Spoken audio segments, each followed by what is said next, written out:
Good afternoon and welcome to Design Master Training. My name is David Robison. Today we are going to be looking at voltage drop calculations in Revit. If you're attending the training live, you can ask questions in the chat box. If you're watching the recording of the training, you can call or email your questions. Our phone number is 866-516-9497 and our email address is support@designmaster.biz. So today's topic is voltage drop, and I want to go over how those calculations work in our Revit software, all of the settings that exist for adjusting them so that you understand how to get voltage drop calculations and make sure that they're giving you the numbers that you expect on the output. For voltage drop, there's really three pieces that feed into that calculation. We have the load on the wire, we have the resistance and the length. And so we need to take a look at how those three settings are set in Design Master, and that will make sure that you've got the value being calculated properly. In Design Master, we have what we call feeders, and we have what we call branch circuits. And we handle these types of circuits a little bit differently. So we'll talk about feeders first and branch circuits second. Feeders are all of the wires going between what we call distribution equipment, between essentially panels and transformers and things like that in your project. If it's defined as electrical equipment in Revit, we'll see it as distribution equipment, and those are going to be feeders. Branch circuits are all of the circuits that are essentially don't feed anything else. So your receptacles, your light fixtures, and mechanical equipment. Those are all branch circuits. For the feeders, all of that is going to be set through the panel edit command. So if I go to our ribbon here and run our panel edit, we've got a list of all of our panels. If I select one of our panels here and then scroll down, this feeder section here is going to control what that feeder is, and that's going to play into the voltage drop calculation. So there are the three parts of the calculation: the load, the resistance, and the length. The load, actually, if I go up here, is displayed at the top of the panel edit. It's going to be the calculated load that Revit calculates for the panel. So we're using that calculated load for our voltage drop calculations. And this is based upon the loads and the demand factors you have in Revit. That's what we use for voltage drop.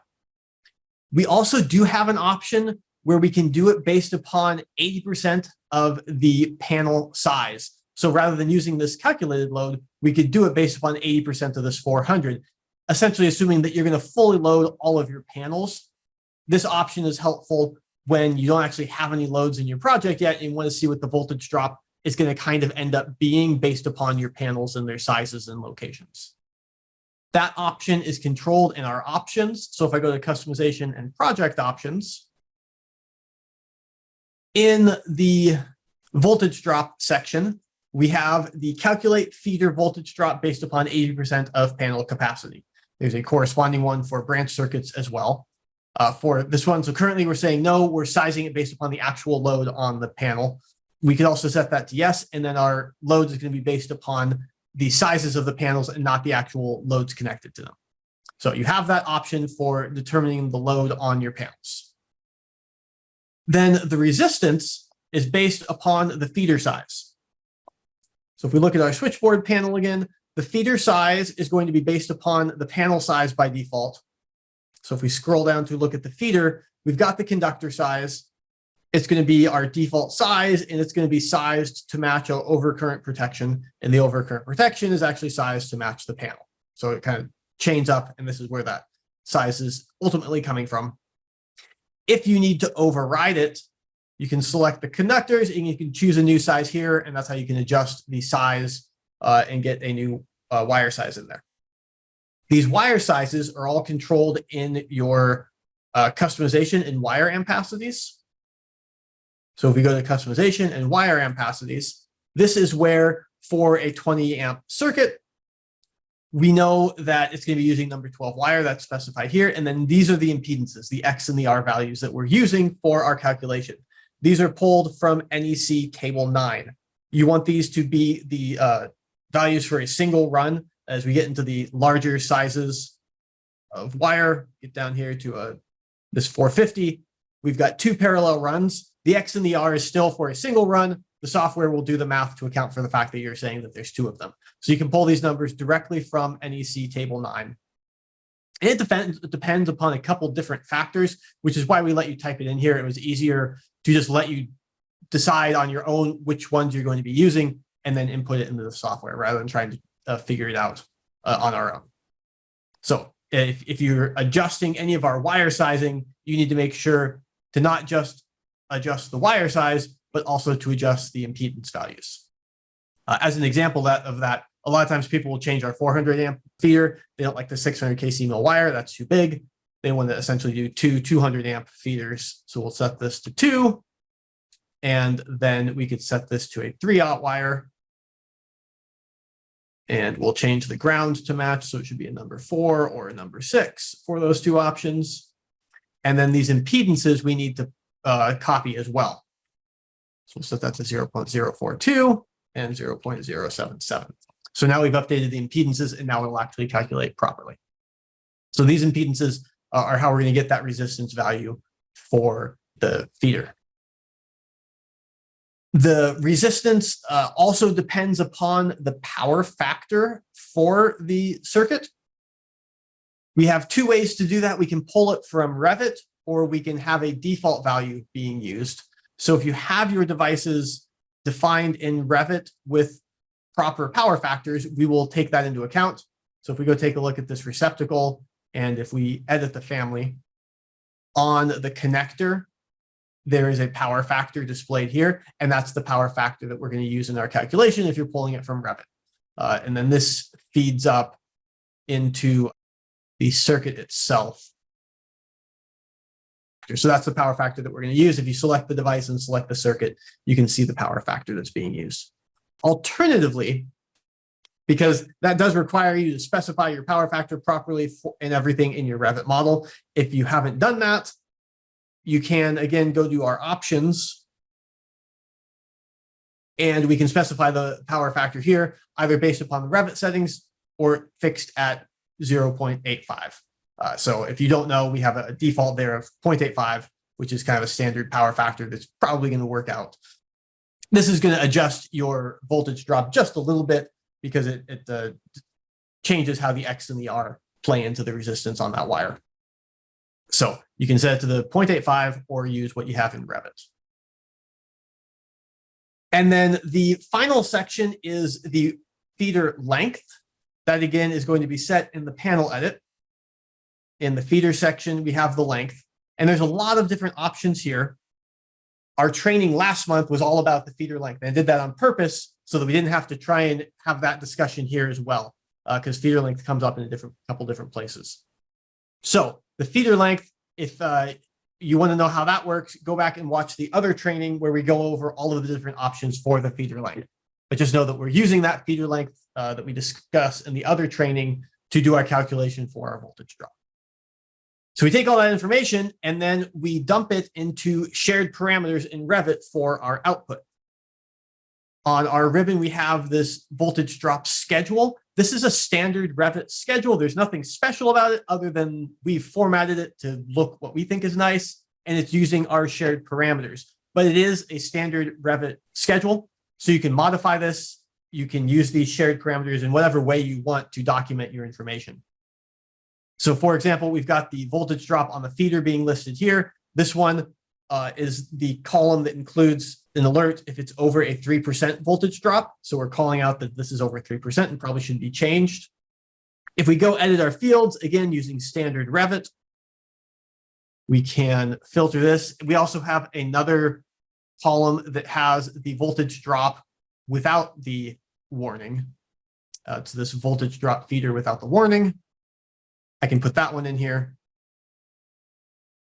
So here's that same column without those exclamation points. So if you don't want the software alerting you to that, you can have a different column. But again, these are standard shared parameters. You can do schedules or any sort of annotation labels with them.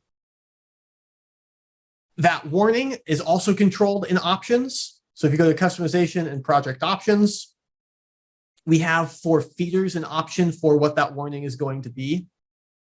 It can be set to 3% or it can be set to 2%. The NEC says 3% for feeders, 3% for branch circuits, 5% total. Different jurisdictions have different requirements. Some say 2% for feeders, 3% for branch circuits. So you can make that change here and have it warn you at different percentages if you have different jurisdictions requiring that. And then in all cases, that's going to adjust this column here and alert you.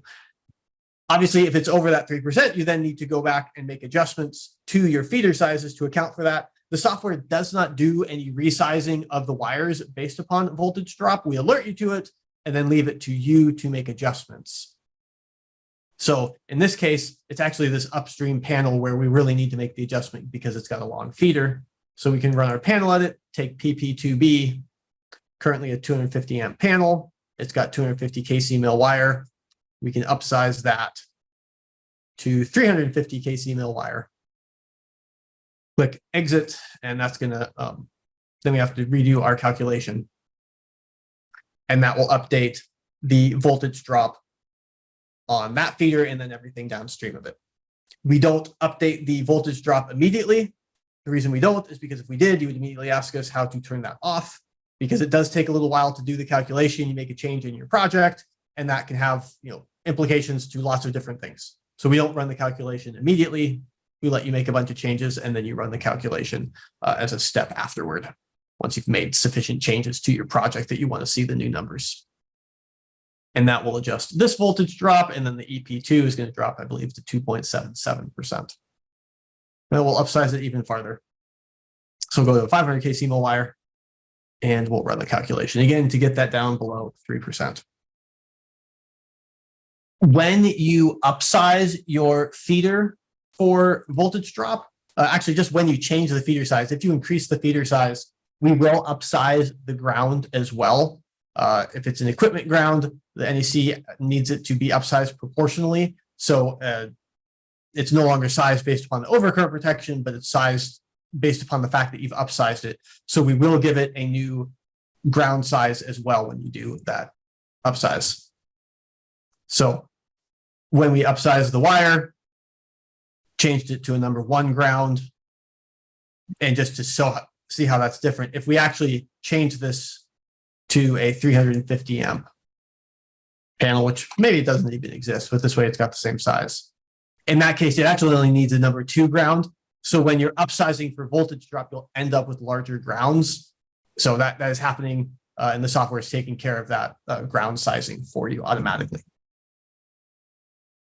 Transformers are a little bit tricky for voltage drop because there is the question of what you should do with your transformer. Going through a transformer, there's fairly significant voltage drop itself. So you can include that voltage drop, and we have options for this. You could also assume that you're going to adjust the voltage on the taps on the secondary. And there's 2 ways we can make that adjustment. We can ignore the voltage drop through the transformers, which is a kind of minor adjustment to the taps essentially. And so we're going to just kind of go through the transformer and continue our voltage drop from the utility. Alternatively, we can assume that you're going to adjust the taps even more and get the voltage back to where it should be. And then the voltage drop will start back at 0 at your transformer. Those settings are in your options. So if we go to project options, we have the transformer voltage drop calculation method, whether we're ignoring them, whether we're including the transformers in the voltage drop or resetting the voltage drop of the transformers. So you have the 3 options there for what you want to do with your transformers. If you include the transformers, I'll do that and I'll run our calculation. The voltage drop is going to increase quite a bit because, again, the transformers themselves have pretty significant voltage drop through them. So you typically make an adjustment of the taps, probably the contractor who's actually the one doing that adjustment, which is why we have the 2 just kind of general ignore or reset to 0, depending on how aggressively you're going to spec out that adjustment being made. You can see we've got significantly higher voltage drop happening throughout the project because we're including the transformers now. I'm going to reset that so that we're not having all sorts of complaints in our schedule. And then we'll go take a look at branch circuits. So we'll set that back to ignore. That's all been for our feeders. Then we also have our branch circuits, which are handled a little bit differently, but again, similar idea. we have the three parts of the voltage drop calculation. We have the load, the resistance based on the wire size, and the length. The load can again be based upon the load in Revit. So if I find a panel that actually has things on it, it'll be based upon the connected loads of the devices. So we'll use the load in Revit for the voltage drop. Then we also have the option to base it on the breaker size and do 80% of that breaker size. The voltage drop is listed for each circuit here. So if you need to go and review all of the voltage drops on your branch circuits in a panel, they're easy to see. Then we use the conductor size for figuring out the wire size and the resistances. And the length is based upon the circuit length that's specified here. Again, we talked about this in the other training, so go watch the other training if you want to see how we calculate the circuit lengths for branch circuits.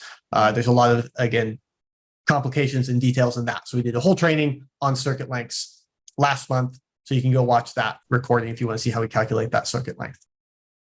For the load, we have the option, so I'll show that again under project options.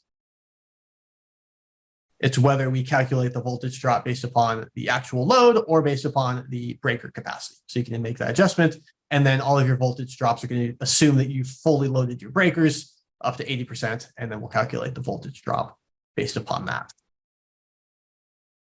As you adjust your wire size, so if we go from 20 amp to a 30 amp wire at number 10, it will recalculate the voltage drop and show it here. So if you're trying to adjust it for a single breaker, you can do that and see what the adjustment's going to be. So we do that calculation immediately just for that one circuit. Again, the whole project is not calculated, but that one circuit we do calculate immediately so you can see the changes without having to calculate the whole project. All of the output ends up as shared parameters. You can do it in the schedule like I've shown. If I go to my plan and I take a look at this panel and you select the panel, you can see that in our shared parameters, we have all of this information on the panel itself. So all of our values are output here. So if you wanted to do an annotation on the plan, you could do that. All of that information is transferred to the single line diagram. So you can get your voltage drop annotated on the single line diagram as well. I have a couple places here where I've created annotations. So if you select one of these pieces of equipment, you can see that we have those voltage drop values in here down at the bottom, where all of those values are being included as well. So you can then use those for your label. So it's just standard Revit functionality for getting those shared parameters onto your single line as an annotation. They also can be included in the panel schedule. We have all of those circuits. If we want to show the voltage drop, we can do that again, modifying the panel schedule and adjusting the shared parameters. So I will go adjust my panel schedules. So we can add a new column, and then we can assign our shared parameter to it. Scroll down to our voltage drop. So we can show the voltage drop on this circuit. Adjust this so it looks reasonably decent, add some borders to it. You can also do in the header shared parameters related to the panel itself. So if I want to, I can do the voltage drop on the feeder to this piece of equipment. There's the feeder without the warnings, and those are the cumulative values from the utility. We also have feeder 1 and feeder 2. That's the voltage drop on the specific feeder. So if you want just the voltage drop to this piece of equipment on just that feeder rather than from the utility, we have those. We have feeder 1 and feeder 2 in case you have an ATS and it does have 2 feeders. We're going to do the feeder. So this is from the utility. Having done all of that, we can save this template and apply it. And then all of those shared parameters are going to be shown in our panel schedule. So that's all standard Revit functionality using the shared parameters that they already have to show the voltage drop that we're calculating in our software. And that is how we calculate voltage drop. Are there any questions related to voltage drop or anything else in our software? Go ahead and put those in the chat, and I'll be happy to answer any questions that you have today. Clarification question. For the voltage drop on the branch circuits, is that the voltage drop including the voltage drop on the panel or not? those are the voltage drops on just the branch circuit. So that is not cumulative from the utility. So that's the voltage drop just on the branch circuit, not including the feeder voltage drop. If we go back to the schedule, the way we have this set up is we have the feeder voltage drop. We actually show the max voltage drop on all the branch circuits. So we can see that anyway, on any panel, you can see the voltage drop on the maximum for that branch circuit. And then we do have a total voltage drop column, which is going to be this maximum branch circuit plus the feeder to give you what the total is to the worst case, essentially. So that's how you can check against the 5% for that worst case. Next question, how can we use filters so we can show specific panels in the voltage drop schedules? So this is a standard Revit schedule, so you have all of the filtering available. In our software, we do have a schedule display to showing the voltage drop schedule where you can toggle individual ones on and off. And what this is actually doing is it is making an adjustment on a shared parameter, basically toggling it from yes to no. And then we have our filters set up to do that. So if I want to get rid of PP1A, I can set that to no.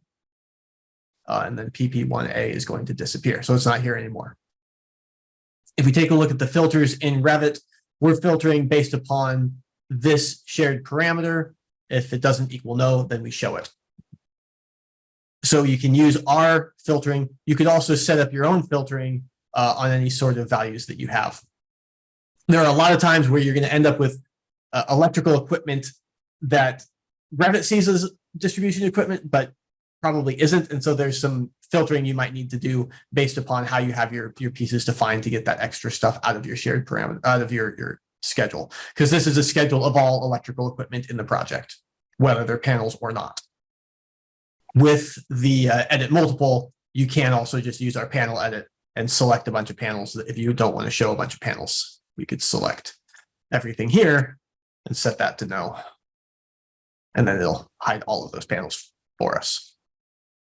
And for everyone wondering how we did that, this is the beta software. So this is the new release that is in beta, should be coming out in the next month or so. One of the features is that we've upgraded the panel edit command so that it can support edit multiple. So it's got a new kind of look and feel to it. We were moving to a new technology, and when we did that, we also implemented edit multiple, so you can actually select multiple panels at once and make changes to them. So you've got a lot easier ability to make changes to your panels there. Thank you for watching today's Design Master training. Contact us with questions or comments by calling 866-516-9497 or emailing support@designmaster.biz.